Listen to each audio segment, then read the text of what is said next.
Let's rock. Sometimes I think the world's gone insane with all the data aiming at my brain. Don't know what's false, don't know what's true. Hey, this is Steve Hill. Let's rock. Sometimes I think someone's watching me. Welcome to Let's Rock. Good to be here. This album, Hanging on a String. Yeah, Wow. Fantastic, dude. glad you like it. Absolutely great stuff. Um, Tell us about it. Tell us everything we need to know about the recording and the who's and the what's and the where's and the whys. Okay, well, the recording was done at Studio 606 in Los Angeles on that classic Neve console that was bought by Dave Grohl. That's the board that used to be at Sound City.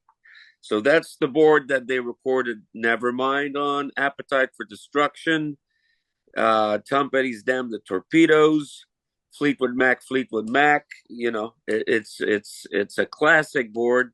It was also recorded to tape, engineered by and mixed and produced by 10-time Grammy winner Daryl Thorpe, who does the Foo Fighters, but he's also done Radiohead, McCartney, Jay-Z, Reba McEntire. You know, he does it all. And it was I recorded it live, all the instruments at the same time, and I'm playing all the instruments. I'm a one man band, so I'm playing guitar. My guitars are modified so that I play bass at the same time. You hear a bass line that's done with the guitar at the same time as the rest of it. And I'm standing on two pedals, one of them hitting the bass drum, the other one hitting the snare drum. And I have a drumstick holder on my guitar's headstock that I play the hi hat and the cymbal with. And so that's how it was recorded in 5 days. 5 days. Yeah. So it's all first, second, or third takes. Daryl wouldn't let me do more than three takes.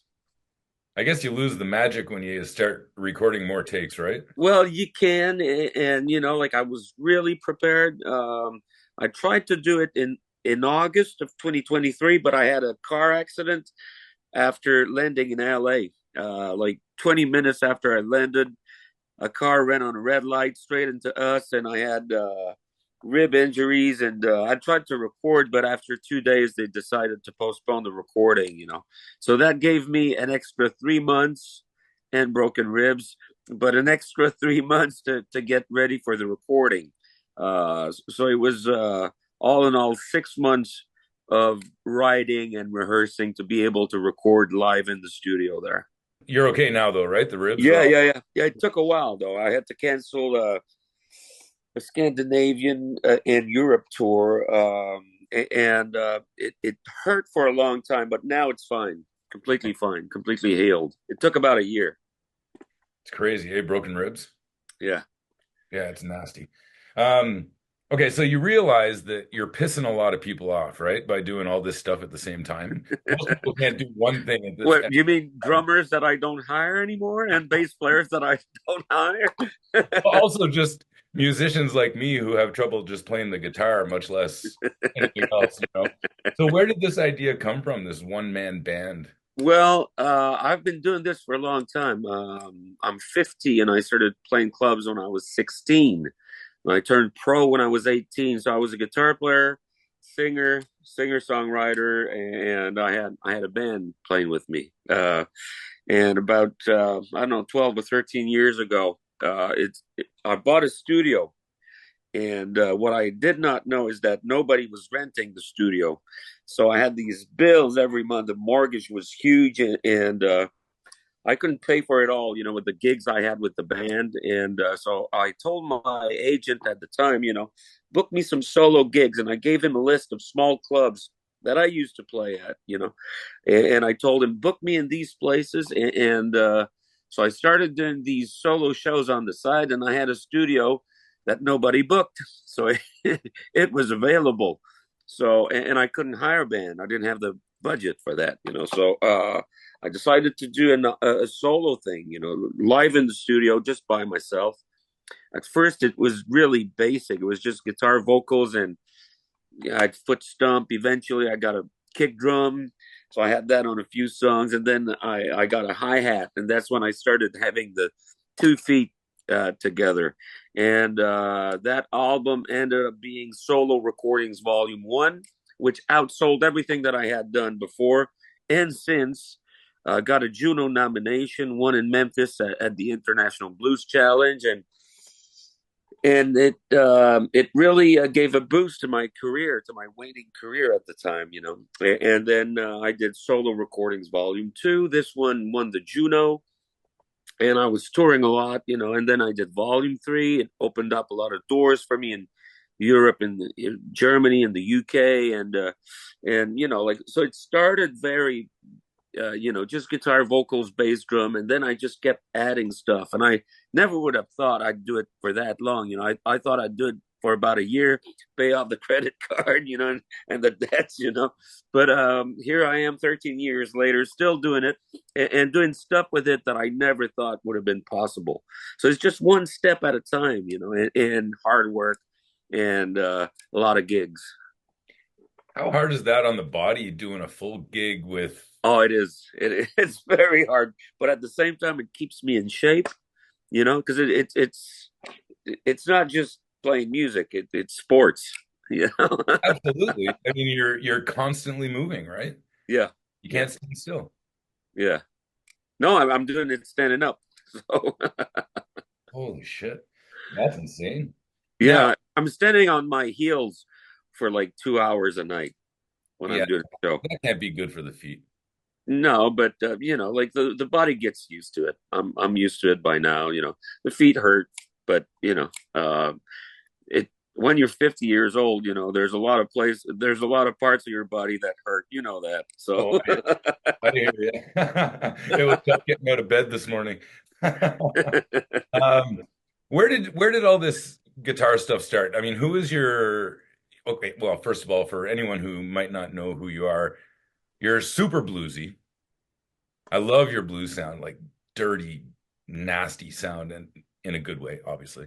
yeah. Uh, who influenced you when you were young? Well, I started playing because I was into Hendrix and Cream and Johnny Winter and that kind of stuff. You know, but I also like Van Halen.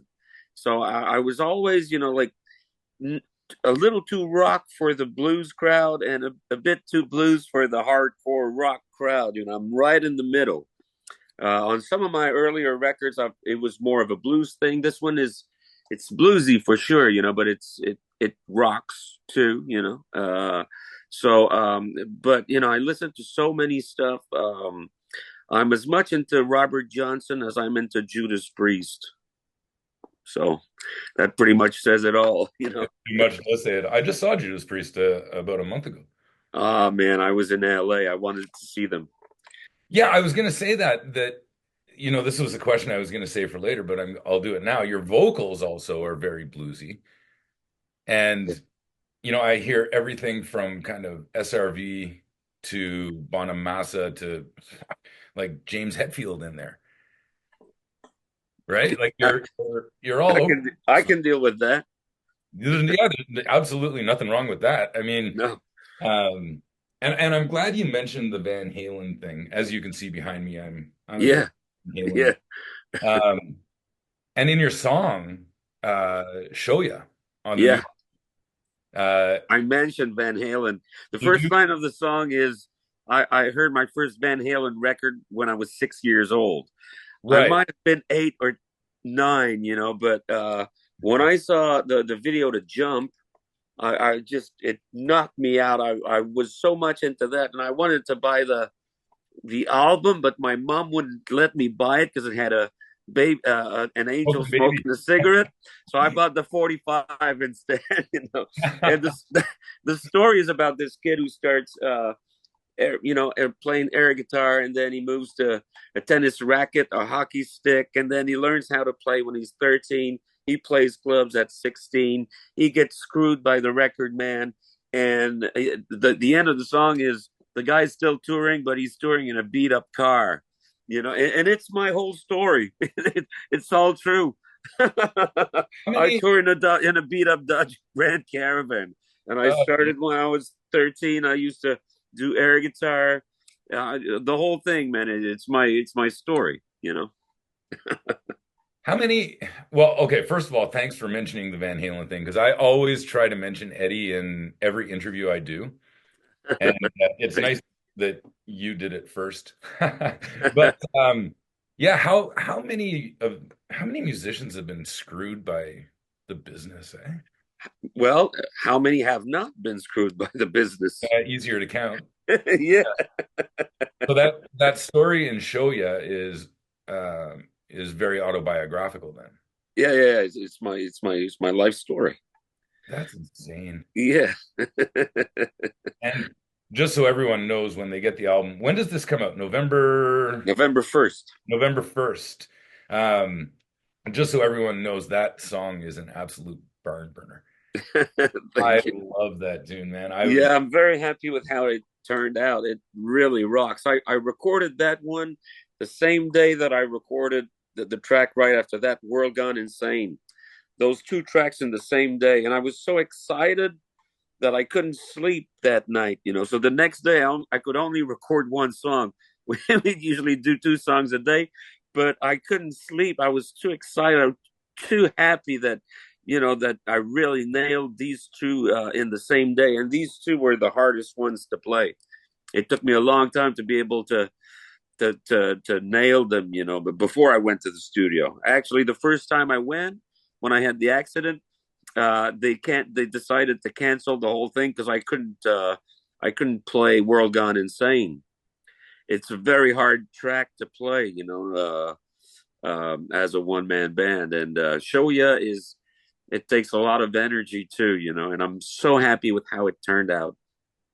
well, yeah, you should be. This whole thing is just mind-boggling to me that you can do all this in as a one-man band recording. I mean, live, yeah, you can figure it out, but to record it all at the same time Yeah.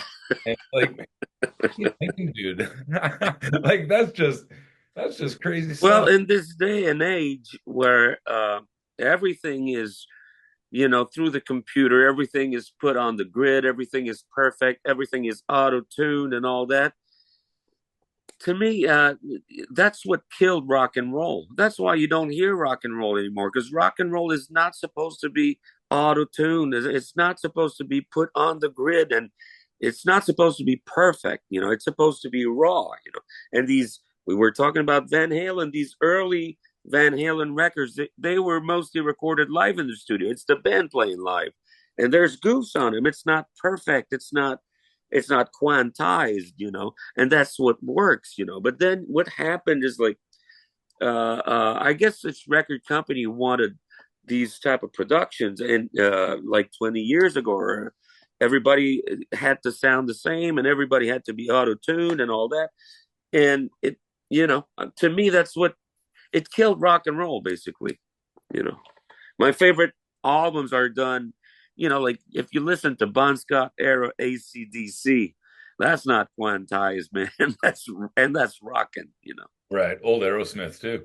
Yeah, but they had more than one dude recording. Yeah, yeah. Well, I like to keep myself busy. No kidding. Holy shit. Um, Now you're going to be in Ottawa Yeah, on November 2nd. November 2nd, the day after the record launch, I'm playing the Rainbow. That's right. And I'll be there actually. Right. But yeah, this is a huge Canadian tour you're doing. Well, there's a lot of dates, and they're not all there yet. There's going to be more Ontario dates in 2025. Probably some dates on the East Coast. There's going to be more dates to that Western Canada tour that I'm doing. I'm going there in March. There's some dates written on the website right now, but I talked to my agent yesterday, and he's got more dates. And there's going to be more dates in Quebec also, and yeah, it's going to be a huge tour. Yeah, and on top of that, in next winter, I'm doing, I think, 14 shows in Quebec, where I'm playing with a trio, and I'm doing a Hendrix tribute. Really? Yeah, yeah. I'm doing the big theaters in Quebec, doing this Hendrix thing. As I mentioned earlier, Hendrix is my main guy. I think well, it depends on what day you ask me who's my favorite guitar player, but I really started playing because I was into Hendrix so much, and I still am. To me, he was the greatest. And they asked me to do that during the pandemic in Quebec City, Palais Montcalm. They asked me to do a Hendrix show, and I was like, why not? I was not that busy, and it was so great. The reaction was awesome, and we had such a great time that when my agent asked me to do a whole tour, I was like, yeah, let's do it. So it's just going to be one tour, 13 shows. The dates are on stevehillmusic.com. I think we're playing Gatineau, but I'm not sure. At the casino, maybe. Um, I Yeah. don't actually. I don't think we're playing Gatineau. So, so, Well, I hope you but do. but I'm playing the Rainbow on November That's right. 2nd, and I'll play Voodoo Child as a one man band. No way. Yeah, yeah, yeah, You're yeah. just pissing me off now. What can we expect at a Steve Hill one-man band show? Well, a lot of energy. I will obviously be playing songs from the new record, but I play songs from maybe not all my records because I have like 12 or 13 albums with this new one. But there's blues, there's rock and roll. It's all mixed up. I might do an acoustic mini set in there, a couple of acoustic songs, which I love to do, and I play harmonica when I play acoustic guitar, and that's another side of me that is not featured on the new album. The new album is, it's rocking from beginning to end. But I've done an acoustic record in the past called Desert Trip, and it's something that I really like to do. So there's going to be some of that, and a lot of songs from. I have a trio of albums called Solo Recordings, Volume One, Two, and Three. Yeah, yeah, yeah, a lot of stuff. You're going to hear a lot of stuff, and it's going to be rocking. Oh, But there's going to be some blues too. well, I'm sure there's. I'm really looking forward to this. I haven't been to the Rainbow in probably 25 years. Oh well, you should. You have to come down. It's a nice club. It's a nice venue. I started playing. Man, the first time I played the Rainbow was in '99. So I've been going there for a long time. I like the place. I really like it. Yeah, it's a great, well, from what I remember, it was a fantastic place. But I think you got to It look at still all the is. stuff It's upstairs. the same. It's the same. It hasn't changed. It's like it's a classic by now. You got to lug everything up the stairs, though, don't you? Yeah, yeah. I'll have a helper. So you're doing this Canadian tour in your Dodge Caravan? Yep. And But when I play out west, I have a tour manager who's got an old Lincoln from the '90s, huge car, and we travel in the Lincoln. We man, can get the drums, the amps, everything in there. That car's so big. And but yeah, when I play Quebec, Ontario, and the East Coast, it's the Dodge Grand Caravan. I used to do cross country tour. I used to go out west in the Dodge Grand Caravan, but Northern Ontario is long, man. So I'm trying to find a way to go back to Winnipeg because that's what we used to do. Go do Thunder Bay, do Winnipeg, and then Saskatoon. And this time around, I'm not doing Winnipeg, but I'm playing Saskatoon, which I haven't played in a long time, and I love Saskatoon. Saskatoon is a very rocking town. man, you're talking about the old school rock and roll, the recording and everything, but you're still doing it, the travel. Oh yeah, oh yeah. All those old bands used to travel in a van and Yeah. Well, I'd love to do it in a tour bus, but I can't afford it. So, I'm well, yeah, still but touring. I don't know, it adds to the mystique, I think. Well, if it I didn't know it added something but if it adds to the mystique, then that's that. Well, you got to look on the positive, right? You're still Exactly, exactly. No, but I still really love touring. I love going to all of these places, and I know people all across the country, and it's good to see them. So yeah, touring has been it's a big part of my life. I started touring 32, 33 years ago. So that's a lot of mileage. it's a tough business too. Yeah, yeah, yeah, it is. I mean, it's tough. It's tough to make money. I was just talking to I'm like I'm lucky. I never had a job. like I said earlier, I started playing clubs when I was 16, and by the time I was 18, I was making a living, and it never stopped. Some years are better than others, obviously, but I'm still doing what I love. Sometimes yeah, it's hard, but I'm sure there's actually no other option for me. I never had a plan B, so I cook a mean burger, but that's about it. Yeah, it's tough, but hey, if you love it, keep doing it, right? Exactly. Yeah. Okay, I've got a couple rapid fire questions. Just answer really quick. Okay. Quick questions, quick answers. Rapid fire. Pew pew pew pew pew. Uh, what was your first guitar? My first guitar was a Norman acoustic. You still have it? Nope, sold it. It was my big brother's, and I sold it.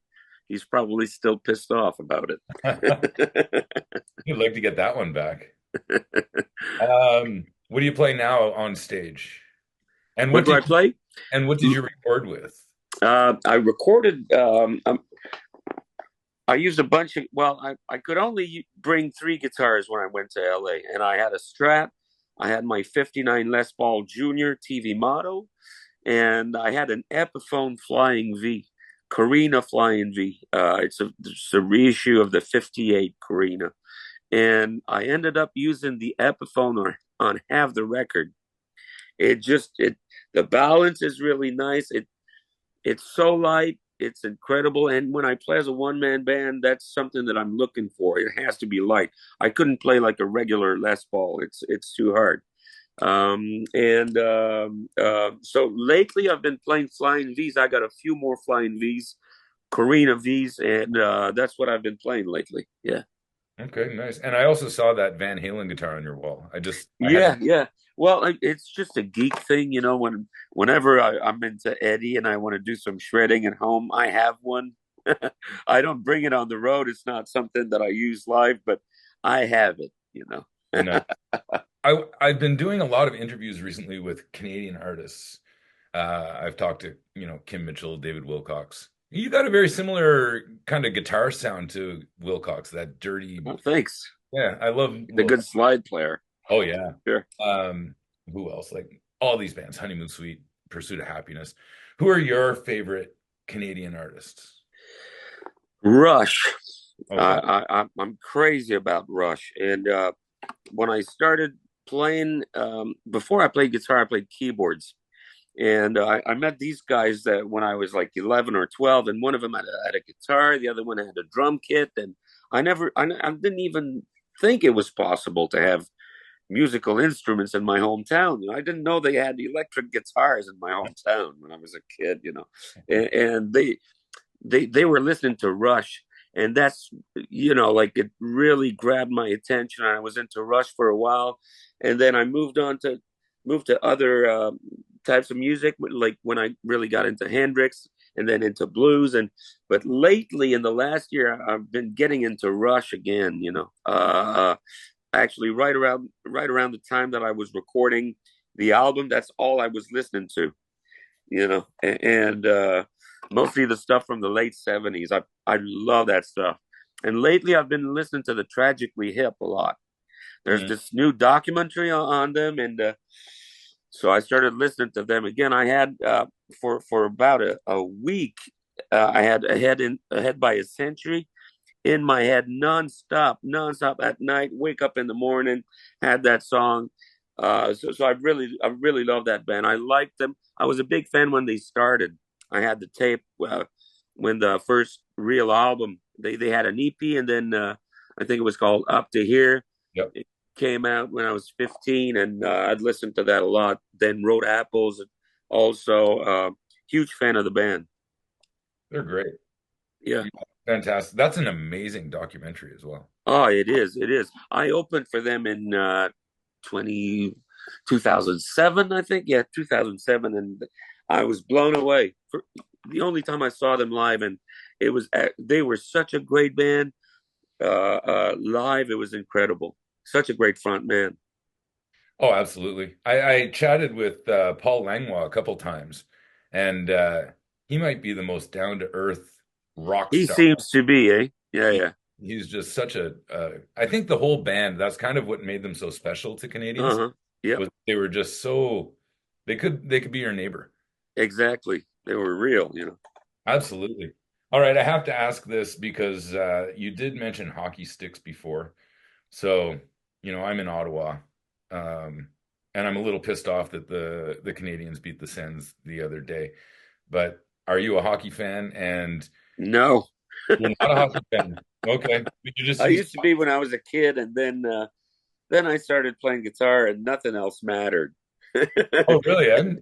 That's all that. Yeah, yeah. But I did go. I'm getting it. I'm getting into baseball. I've been getting into baseball lately. I went to see the Dodgers when I was in LA. Went to Dodger Stadium, and it was awesome. Such a great experience. And I was there last winter, and I went to see the Lakers, which was great too. And so I'm slowly getting back into sports, into watching sports, and getting into it. So my girlfriend's really into hockey, so I might.